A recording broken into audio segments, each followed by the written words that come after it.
जिनका समय का नुकसान है, जिनको ग्रेस नंबर, तो बाकी लोग के लिए कोई विंडो नहीं खुली है। तो यहाँ पे एक चीज़ है जो फेयर नहीं लग रही है। दूसरी चीज़ ये लगती है कि जब एनटीए खुद एग्री कर रहा है आ जाके कि हमने 1563 स्टूडेंट्स को जो ग्रेस दिया वो पूरी तरह से सही नहीं था, गलत था, तो और कितनी डिस्पेरेंसीज हो सकती है उसके अंदर, इसके ऊपर भी देखना चाहिए। क्योंकि उन्होंने ये चीज़ बिना किसी की परमिशन के अपने आप ग्रेस नंबर का कॉन्सेप्ट लेवल ला दिया। क्या पास में भी ऐसी चीज़ उन्होंने कभी की है जो कभी कोर्ट तक नहीं पहुंची है? और कितना उनके डेटाबेस के अंदर ऑडिट की भी बहुत ज़्यादा रिक्वायरमेंट, क्योंकि वो खुद एग्री कर रहे हैं कि ये चीज़ गलत हुई, और फॉर लास्ट 7 डेज वो बिल्कुल नहीं एग्री कर रहे थे, बट आज उन्होंने ये चीज़ मान ली। हालांकि क्या काउंसलिंग इस पे मेरिट पर भी इसका असर पड़ेगा, जिस तरह से 1563 हाँ, बिल्कुल पड़ेगा, रैंकिंग पे पड़ेगा।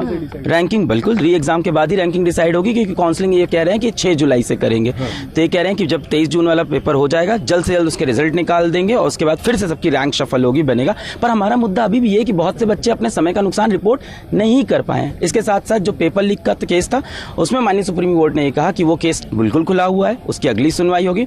और आज माननीय सुप्रीम कोर्ट में जजेस ने पहली बार ये भी बोला कि मान लेते हैं काउंसलिंग हो गई, मान लेते हैं बच्चों का एडमिशन हो गया, उसके बाद भी हमें गैप्स मिलते हैं, तो supreme court has all the powers to revert everything. तो उन्होंने कहा मान लेते काउंसलिंग होती है, बच्चों का एडमिशन हो गया, कल को हमें कोई मुद्दा मिलता है, भले ही पेपर लीक हो या कोई और डिस्पेरेंसी हो, तो हमारे पास सारी पावर इन चीजों को वापस सही करने की। 8 जुलाई को क्या आप लोग इस मामले को उठाएंगे सुप्रीम कोर्ट के समक्ष कि अभी भी विंडोज खुले हुए हैं? बिल्कुल रिव्यू करते हैं, देखते हैं ऑर्डर क्या आता है उसके बेसिस पे, क्योंकि जो मुद्दे खुले हुए हैं उन पे कैसे आगे अप्रोच करना है legally, will take a call on that. एक तो मैं आपको स्पष्ट करूं, देयर इज नो करप्शन। ये जो एक वातावरण बनाई जा रही है कि बहुत बड़ा अनामुली हुई है,